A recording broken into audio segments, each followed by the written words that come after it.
అయ్యో స్వామి, మీ మాట మీద నమ్మకం లేక కాదు, కన్నబిడ్డ కదా, దాని ప్రాణం మీద భయంతో మిమ్మల్ని మరోమారు వేడుకుందామని వచ్చాను. అదే అర్థమైంది గని. నీ భయంలో ఉన్న కన్నతండ్రి ప్రేమ, నీ అనుమానం ఏమిటో చెప్పు గని. స్వామి, నా బిడ్డ మీరు చెప్పినట్టు చేస్తే నా బిడ్డ ప్రాణాలతో ఉంటుందా? ప్రేమ కోసం పుట్టిన ఆ ఇరువురు మళ్ళీ కలిస్తే నా బిడ్డ అర్ధాయుష్తోనే పోతుందన్నారు. ఆ అమ్మగారి కోసమని ఈ ఇంటి క్షేమం తలిచి నా కూతుర్ని పణంగా పెట్టలేను స్వామి. అవును స్వామి, దానికేమన్నా అయితే మా ఇద్దరిలో ఎవరం ప్రాణాలతో ఉండం. అధైర్యపడకమ్మా గని. నేను నిత్యం నిష్టగా ఆ ఆదిదేవుణ్ణి కొలిచేవాణ్ణి. నా నోటి నుంచి వచ్చే ప్రతి వాక్కు ఆ పరమేశ్వరుడి ఆజ్ఞతోనే. ఆ ఇంట్లో చెప్పిన ప్రతి మాట సత్యమే. ఆ పూజను నిర్విఘ్నంగా పూర్తి చేయగలిగి ఆ శివలింగాన్ని సాధించగలిగితే అంతా శుభమే. అభి ఆ ఇంటికి వస్తాడు. వారిరువురి వివాహం జరిగినా ఎటువంటి ఆపద వారిని దరిచేరదు. నా కర్మనో దాని కర్మనో అర్థం కావట్లేదు స్వామి. ఏ జన్మలో ఎవరికి ఏ అపకారం చేశామో ప్రతి క్షణం భయపడుతూ బతకాల్సి వస్తుంది.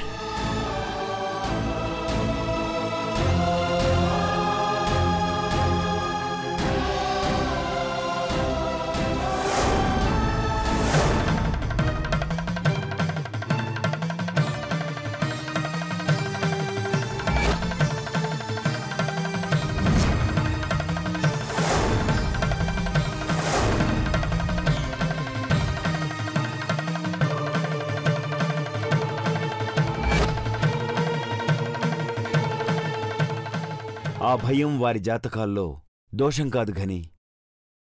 మీ అక్క ప్రేమను గెలిపించడానికి తెలిసి తెలియని వయసులో ఆ సీతారాముల్ని విడదీశావు.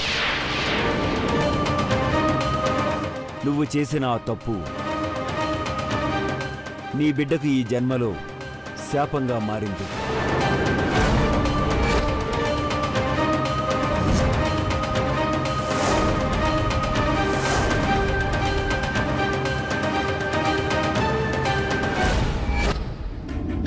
అయ్యో రామయ్య, నన్ను క్షమించయ్యా. నా పొరపాటుకు నా బిడ్డను శిక్షిస్తున్నావయ్యా. అయ్యా అయ్యా, ఏమైందయ్యా? ఊరుకో అయ్యా, ఊరుకో. ఆ జన్మలో ఎవరినైతే కలపాలని ఆ ఆది దంపతుల్ని విడదీశావో ఆ దోషంతో ఈ జన్మలో నీ చేతులతో అదే జంటను విడదీస్తుంది.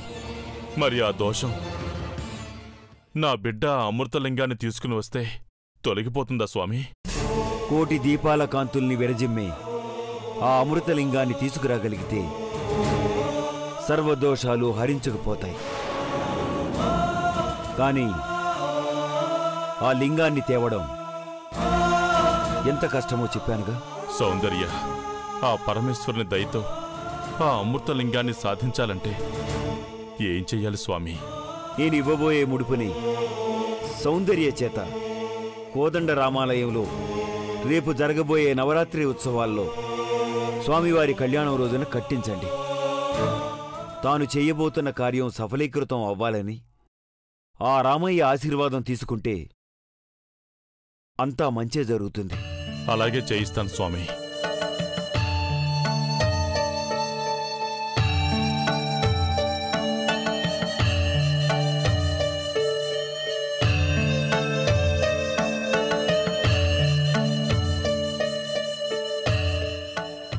సౌందర్య సంకల్పం నెరవేరడానికి ప్రకృతి కూడా సహకరించాలి. మీ కులదైవం ఆశీస్సుల కోసం మీరు వెళ్ళి పూజలు జరిపించండి. తప్పకుండా స్వామి. మా కులదైవం మోదుకొండమ్మ తల్లిని వేడుకుంటాం. ఆ తల్లి చల్లని దీవెనలతో నా బిడ్డ ఆయుష్ పెరిగి 100 ఏళ్లు హాయిగా ఉండాలి. అంతా మంచే జరగాలని ఆశిద్దాం. అందరం కలిసి ప్రయత్నిస్తే అనుకున్నది తప్పకుండా సాధిస్తాం. వెళ్ళరా గని. వస్తాను స్వామి, మీరు చెప్పినట్టే చేస్తాను. మంచిది గని. మనోవాంఛ ఫల సిద్ధిరస్తు.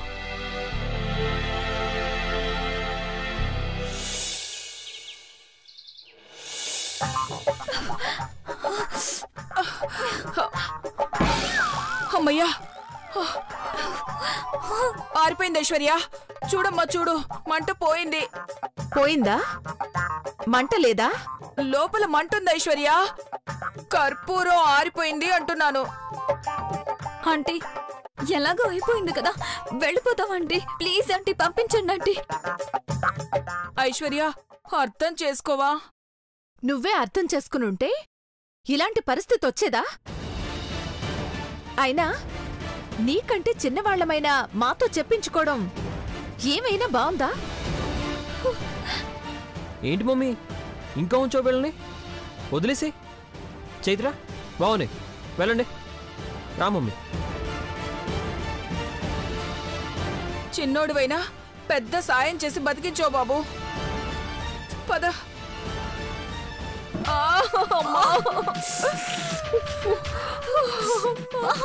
ఓసే చైత్ర, అబ్బా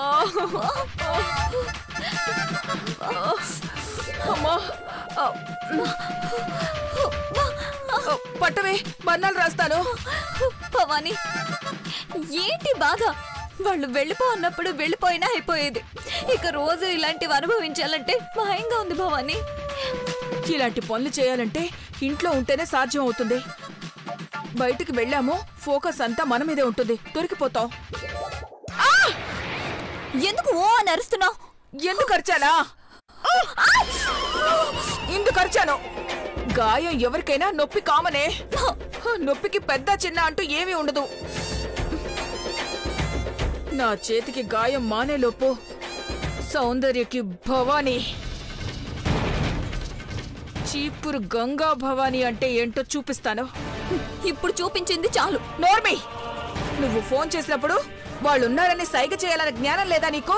నాకు జ్ఞానం లేదు. సరే, నువ్వు చేసిందేంటి? ఎక్కడున్నావో చూపించమంటే ఓ రౌండ్ ట్రాలీ వేసి మరీ తిరిగి తిరిగి చూపించావు కదా. మన తప్పులు మనం గిల్లుకోవడం కాదు, ఇప్పుడు ఇంత చేసిన సౌందర్యం మీద జూమ్ వెయ్యాలి. వేస్తా. ఏ ఇంటికైతే అభిని దగ్గర చేయాలని సౌందర్య చూస్తుందో ఆ ఇంటికి శాశ్వత శత్రువుగా మారుస్తాను. ఇదే నా శపథం.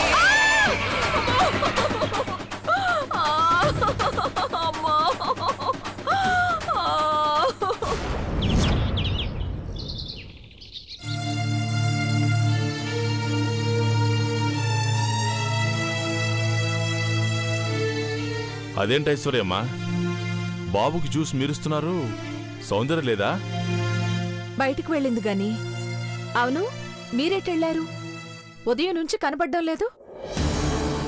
ఇన్నాళ్లుగా నేను చేసిన తప్పుకి నా బిడ్డ శిక్ష అనుభవించింది అమ్మగారు. అదేంటో తెలుసుకోవడానికి వెళ్ళాను. ఏంటి గని? Aishwarya aunty, Aishwarya aunty, aunty, aunty. Soundarya, ఏంటా సంతోషం? మాకు చెప్తే మేము ఆనందపడతాం కదా. ఆంటీ, మీకు చెప్పకుండా ఎట్లుంటాను? మీకు తెలిసిందే, మనం అనుకున్నది సక్సెస్ ఆంటీ. ఏంటమ్మా అది? అదేందో నాకు ఐశ్వర్య ఆంటీకే తెలుసు. ఏంటమ్మా, ఏం జరుగుతుంది? ఇక్కడుంది ఎవరు సౌందర్య? అంతా మనమే కదా, చెప్పు. గోడకు చెవులుంటాయనేది పాత సామెత. ఇక్కడ కర్టెన్లకు కుర్చీలకు కూడా చెవులుంటాయంటీ. ఏమంటున్నావు సౌందర్య? భిక్షపతి బుట్టలు పడ్డాడు. ఈరోజో రేపో మనం అనుకున్నట్టుగా ఆ నిజం తెలియబోతుంది. విన్నావా గాని? సౌందర్య సంతోషానికి కారణమేంటో అర్థమైందా? అభి అపోహల్ని తొలగించి తనంత తానుగా ఈ ఇంటికొచ్చే సాక్ష్యాన్ని చూపించబోతోంది. అవునయ్యా, అభి మనసును వాళ్ళు ముక్కలు చేసిండ్రు. ఆ ముక్కల్నంటించే ఆయుధం దొరికింది. ఇక అభికి ఈ ఇంటి పట్ల ప్రేమ తప్ప ద్వేషం ఉండదు. మంచి మాట చెప్పావు తల్లి. ఒకప్పుడు నేను చేసిన తప్పుకి నువ్వు శిక్ష అనుభవించావు. ఇప్పుడు ఇవన్నీ చూస్తుంటే దానికి సరైన పరిష్కారమే దొరుకుతుందనిపిస్తుంది. అయ్యా అవునమ్మా, ఒకప్పుడు మీ అయ్యా ఆ సీతారాముల్ని వేరు చేసి ఒకరిని పెదబాబు గారి దగ్గర మరొకరిని పార్వతమ్మ దగ్గర ఉంచారంట. అదే నాకు శాపమైంది తల్లి. ఆ శాపం నీకు తగిలింది. ఏంటి గని? అవునమ్మా, నేను సిద్ధాంత్ గారిని కలిశాను. మీ అక్క ప్రేమను గెలిపించడానికి తెలిసి తెలియని వయసులో ఆ సీతారాముల్ని విడదీశావు. సిద్ధాంత్ గారిని కలిశాకే తెలిసింది నేను ఎంత పెద్ద తప్పు చేశాను అని.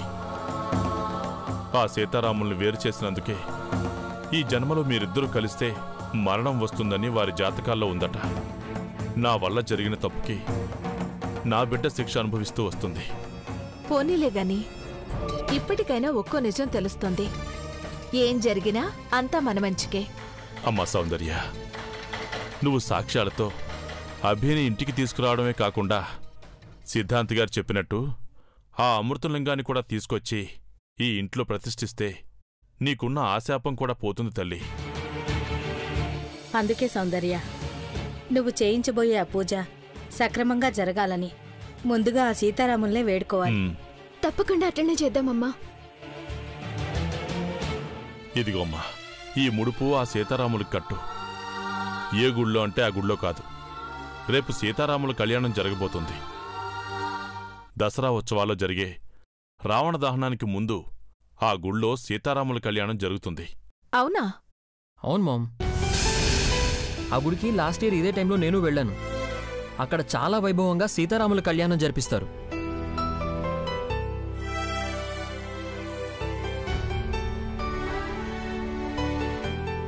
ఆ గుడికే నువ్వు రేపు వెళ్ళి ఈ ముడుపు కట్టి ఆ కళ్యాణం చూసిరమ్మా.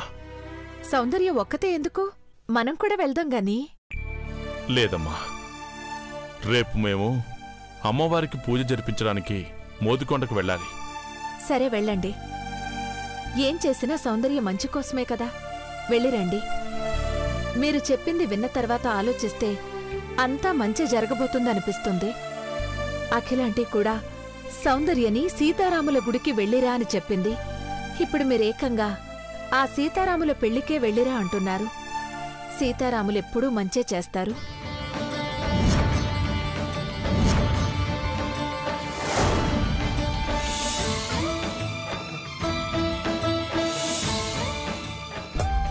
ఏ సీతారాముల మూలంగా అయితే సౌందర్య ఎన్ని కష్టాలు అనుభవించిందో ఆ కష్టం తీర్చడానికే వాళ్లే తన దగ్గరికి రప్పించుకుంటున్నారు. సీతారాముల వల్ల ఎప్పుడూ మంచే జరుగుతుంది. అభి మనసు మార్చి ఇంటికి తీసుకొస్తావా? పూజకు కూడా వెళ్తావా? చూస్తాం, అది చూస్తాం. నొప్పితో బాధపడ్డం కాదు చైత్ర, బాధతోనైనా బుద్ధి తెచ్చుకుంటే బెటర్ కదా.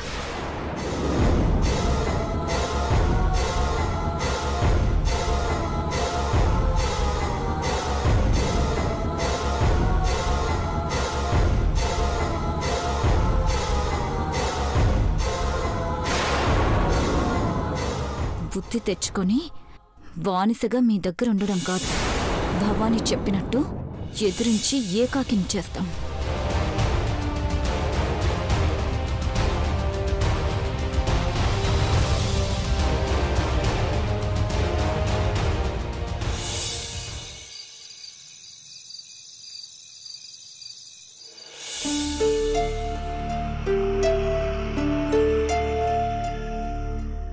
అఖిల, నిన్ననగా ప్రకటన ఇచ్చాం. ఇంతవరకు ఒక్క రెస్పాన్స్ కూడా రాలేదు. మన యాడ్ అందరికీ రీచ్ అవ్వలేదా ఏంటి? ఏం అర్థం కావట్లేదు అఖిల.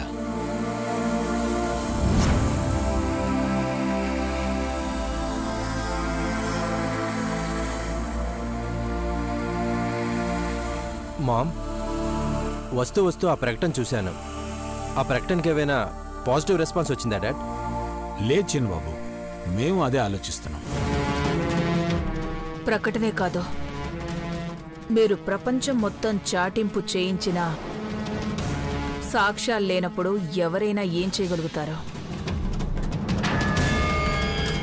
పదవే మనవరాలా అందరూ ఉన్నారు కదా, కాస్త కాకా పట్టి మనం ఇంట్లో స్థానాన్ని స్ట్రాంగ్ చేసుకుందాం. గ్రాని చీ కొడుతుందేమో భవానీ. చీ కొట్టినా తూ అన్నా తప్పదే చైత్ర. ఇప్పుడు మన పరిస్థితి ఇంకా దిగజారకూడదు అంటే అన్నిటినీ సహనంతో భరించాలే. పద, జ్యూస్తో కాక పడదాం. అభి గురించి తెలిసిన వాళ్ళెవరూ మన ప్రకటన చూడలేదా? ఎంతో ఆశపడ్డాను వివరాలు తెలుస్తాయేమోనని.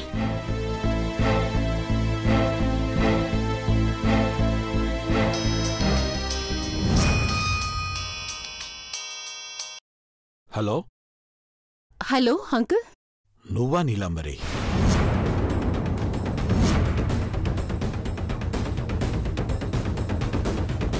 ప్రకటన చూసి ఏవైనా రెస్పాన్స్ వచ్చిందేమోనని కాల్ చేశాను అంకుల్.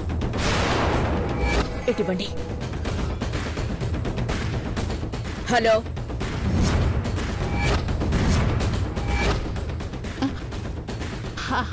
హలో ఆంటీ, ఎవరైనా కాల్ చేశారేమో అని తెలుసుకుందామని చేశానంటీ. లేదు, నేనేవైనా ఆధారాలు దొరుకుతాయేమో అనే ప్రయత్నిస్తున్నానంటీ.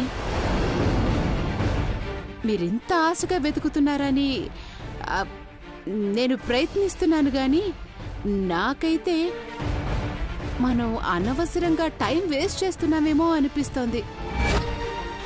వివరాలేవైనా ఉండుంటే అది కూడా భిక్షపతి దగ్గరే ఉంటాయి. అతను చెప్పింది వింటే ఎవరో చనిపోతున్న ఆవిడ అభిని అతనికి అప్పగించింది అని.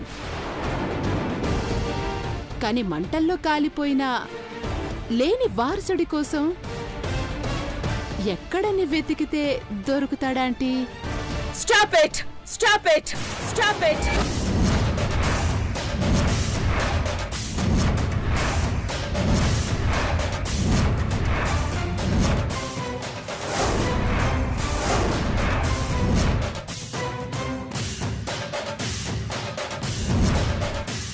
నీలాంబరి, నేను నిన్ను సలహా అడగలేదు, నీ అభిప్రాయం చెప్పమనలేదు.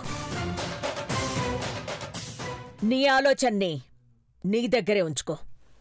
అది నీ ఆరోగ్యానికి చాలా మంచిది.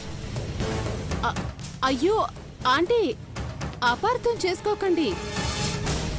నేను కూడా అభిని ఇంటికి దగ్గర చేయాలని ప్రయత్నిస్తున్నాను ఆంటీ. అదే చెప్తున్నాను, అక్కర్లేదు. నీకవసరం లేని విషయాల్లో అతిగా ఇన్వాల్వ్ అవ్వకు నీలాంబరి. నా ఇంటి వారసుణ్ణి ఈ ఇంటికి ఎలా తెచ్చుకోవాలో నాకు బాగా తెలుసు. నా ఇంటి కోసం నీ ఒంటిని గుల్ల చేసుకోకు. నిజంగా అభినే వారసుడని తెలిస్తే నేను సంతోషిస్తాను కదా ఆంటీ. ఆ నిజం ఎంత తొందరగా తెలిస్తే అంత బాగుంటుందని నేను ప్రయత్నిస్తున్నాను. నువ్వు నిజం బయటికి రాకుండా ఎన్ని ప్రయత్నాలు చేస్తావో చెయ్యి. అంతకు అంతా నేనేం చెయ్యాలో నాకు తెలుసు. లేదంటీ, నేను నిజంగానే ఆ ఇంటి క్షేమం కోసమే.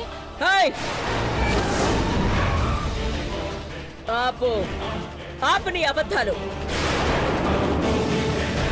ఈ ఘట్టమనేని ఇంట్లో నీ నటన నమ్మేంత అమాయకులు ఎవ్వరూ లేరు. ఆంటీ ప్లీజ్ ఆంటీ, నన్ను నమ్మండి. నేను మీకు ఫోన్ చేసింది నా ప్రకటన విఫలమైందని నాకు నువ్వు చెప్పకనే చెప్పే ప్రయత్నం. అయ్యో ఆంటీ, మీరు మిస్అండర్స్టాండ్ చేసుకుంటున్నారు. ఓయ్, ఈ అఖిలాండేశ్వరి అండర్స్టాండ్ చేసుకున్న తర్వాతే మాట్లాడుతుంది. ఫోన్ పెట్టేసి ఈ ఇంట జరగబోయే సంతోషకరమైన పండగ రోజు కోసం ఎదురుచూడు.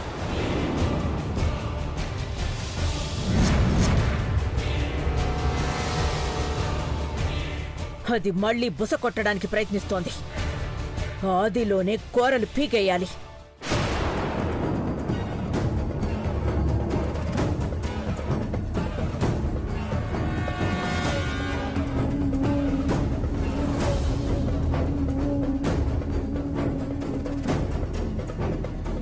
అక్క జ్యూస్ తీసుకోండి. చిన్నబాబు ఆఫీస్ నుంచి ఇప్పుడే వచ్చావా? ఇదిగో జ్యూస్ తాగు, ఫ్రెష్గా ఉంటుంది. బావుగారు మీరైనా తీసుకోండి.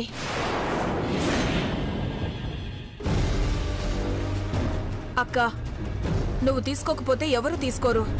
జ్యూస్ తీసుకోండి అక్క. ఇది మరీ అన్యాయం అక్క. ఆ సౌందర్య ఏదో పనికిమాలిన ప్లాన్ వేసింది. అది పని చేయలేదని మీరందరూ నా మీద కోపంగా ఉండటం ఏంటక్క? హోయ్ ఆపు. అసలు నువ్వెవరు?